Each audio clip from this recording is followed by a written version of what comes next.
They love you. They show up consistently, treat you with kindness, want to build something real with you. This should be everything you've ever wanted. But instead of feeling grateful and secure, you feel terrified. So you start picking fights over nothing. You create distance where there was closeness. You find flaws where there was beauty. You sabotage the very thing you claim to want most. And the worst part, you can see yourself doing it. You watch yourself destroy something good, and you can't seem to stop. Your friends are frustrated. Why do you always ruin good relationships? But they don't understand that you're not trying to destroy love. You're trying to protect yourself from something that feels more dangerous than loneliness. The vulnerability of being truly seen and chosen. What if I told you that your pattern of sabotaging good relationships isn't evidence that you don't want love? What if it's evidence that you want it so desperately that the possibility of losing it feels unbearable? Carl Jung understood that sometimes we destroy what we love most to avoid the pain of having it taken away. Your sabotage isn't your enemy, it's your wounded heart trying to stay safe. Jung understood that our capacity for love is shaped by our earliest experiences of being loved or not being loved. When you're a child, your nervous system learns what love looks like based on how the adults around you express care, attention, and consistency. If that love was conditional, unpredictable, or came with punishment, your psyche develops what Jung called defensive strategies.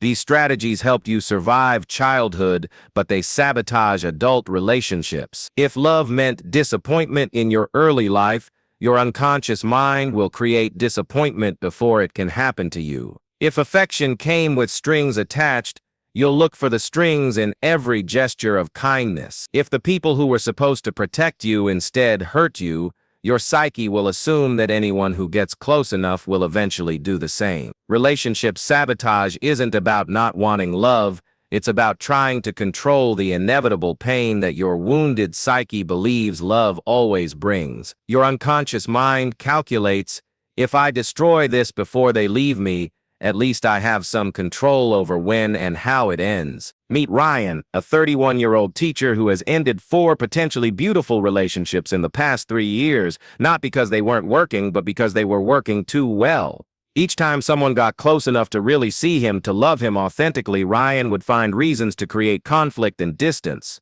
With Sarah, he started criticizing her communication style just when she told him she was falling in love. With Emma, he became suddenly unavailable and withdrawn right after they had the most intimate weekend of their relationship. With Jessica, he picked a fight about something trivial the day before they were supposed to meet each other's families. Ryan's friends thought he was just picky or commitment phobic, but Ryan knew the truth. Every time someone loved him genuinely, his nervous system would flood with panic, not excitement. Terror, because Ryan's unconscious mind had learned that being truly seen meant being vulnerable to abandonment, and being vulnerable to abandonment felt like a threat to his very survival. Jung identified several unconscious strategies people use to sabotage relationships before they become too real. There's the perfectionist saboteur who finds flaws in their partner that don't actually matter, focusing on minor incompatibilities to avoid major intimacy. There's the chaos creator who manufactures drama and conflict just when things become peaceful and stable. Some people use the slow fade, gradually becoming less available, less engaged, less present until the other person gets frustrated and leaves. Others use preemptive rejection, ending things before they can be ended, leaving before they can be left. Some sabotage through infidelity, some through emotional withdrawal, some through picking fights about the future.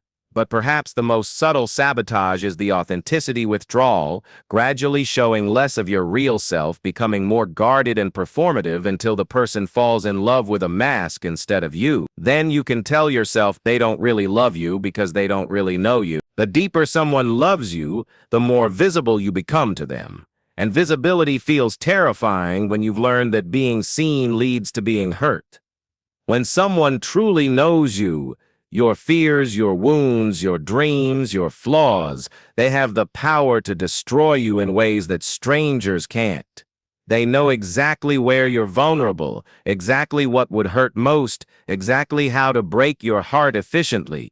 Jung understood that this terror of being known is often stronger than the desire to be loved. Your unconscious mind reasons, If they don't really know me, they can't really hurt me. If I keep some distance, if I don't get too attached, if I remember that this is temporary, then when it ends, and it will end, I'll survive. But this protective strategy creates the very abandonment it's trying to prevent. By refusing to be fully present, fully open, fully invested, you ensure that the relationship never reaches its potential. The other person feels your guardedness and eventually gets tired of loving someone who won't let themselves be fully loved. Ryan's breakthrough came with his fifth relationship. Her name was Maya, and she was different from the others, not because she was more patient or understanding, but because she called him out on his patterns. When Ryan started creating distance after their first "I love you," Maya didn't chase him or try to fix things.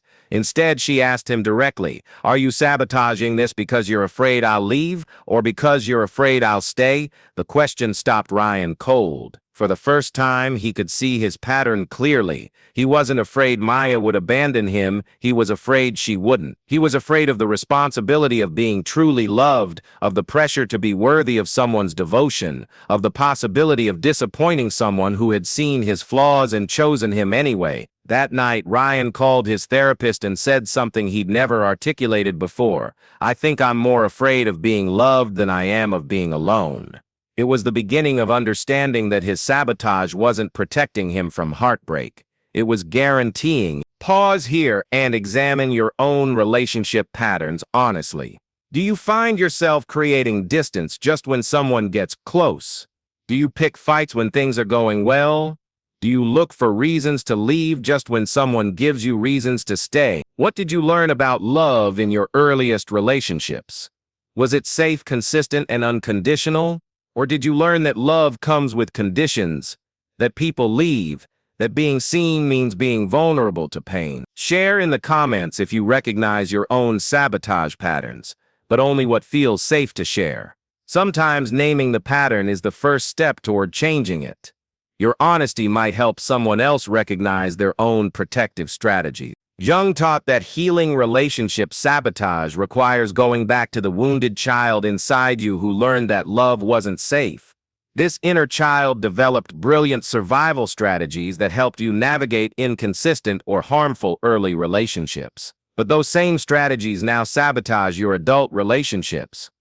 Healing means developing a relationship with this wounded part of yourself, not judging it or trying to eliminate it, but understanding it and helping it feel safe in new ways. When your inner child panics because someone is getting close, instead of letting it sabotage the relationship, you can acknowledge its fear while making adult decisions from your wise self. This process involves learning to comfort yourself when vulnerability feels overwhelming, setting boundaries that feel safe without being walls, and gradually increasing your tolerance for being truly seen and known by someone who loves you. Ryan didn't heal overnight, and Maya didn't wait patiently while he figured himself out. Instead, they created a relationship where Ryan's healing could happen within the context of real love and connection. When Ryan felt the urge to sabotage, he learned to name it. "I'm feeling scared of how much I care about you." When he started creating distance, he learned to move closer instead. Maya learned to see Ryan's sabotage attempts not as rejection of her, but as his fear of losing her. She didn't chase him when he withdrew, but she didn't disappear either. She remained consistently available while requiring him to do his own emotional work. The relationship wasn't perfect. Ryan still had moments of panic when love felt too intense. But instead of destroying the relationship, he learned to feel the fear without acting on it. He discovered that he could be terrified and in love at the same time, that vulnerability could coexist with safety when both people were committed to healing and growth. Jung distinguished between unconscious love, which is driven by wounds, projections, and unhealed needs, and conscious love, which is a choice made by people who have done enough inner work to love from wholeness rather than brokenness. Conscious love doesn't eliminate fear or vulnerability, but it doesn't let those feelings drive the relationship either. In conscious love, you can say, "I'm scared you'll leave me," instead of creating reasons for the person to leave. You can admit, I don't feel worthy of your love instead of sabotaging until the person withdraws their love. You can acknowledge this level of intimacy terrifies me instead of destroying the intimacy to feel safe. Conscious love requires tremendous courage because it means staying present with uncomfortable emotions instead of acting them out through sabotage. It means choosing connection even when disconnection feels safer. It means trusting that you can handle being hurt rather than guaranteeing you'll be hurt through your own action. Once you understand your sabotage patterns, you can create a new model for relationships. Not perfect love that never triggers your wounds, but conscious love that helps you heal your wounds within the context of real connection. This means choosing partners who are also committed to their own growth, who can see your defensive patterns without taking them personally. It means having conversations about your triggers before they get activated, setting up systems for when your wounded child gets scared, and creating agreements about how to handle the inevitable moments when old patterns want to take over. It's not about finding someone who never triggers your abandonment fears, it's about finding someone you can work through those fears with. This kind of relationship becomes a healing container where both people can be vulnerable, scared, imperfect, and still love. It's not about avoiding conflict, but about fighting for the relationship instead of fighting against it. So I want to ask you something that could change your life. Are you ready to stop protecting yourself from the love you actually want? Are you ready to feel the terror of being truly seen and stay present anyway? Are you ready to build relationships on foundation of conscious choice rather than unconscious fear? Your patterns of sabotage made sense when you developed them. They protected you when you were too young or too hurt to protect yourself any other way. But those same patterns are now the only thing standing between you and the love you've always wanted. Jung believed that the greatest act of courage is allowing yourself to be seen and loved for who you really are. Wounds, fears, flaws, and all. This doesn't mean staying in relationships that aren't healthy. It means learning to recognize the difference between intuition that protects you and fear that sabotages you. The love you're seeking isn't perfect love that never scares you. It's conscious love with someone who's brave enough to see your wounded places and wise enough to not take your healing process personally.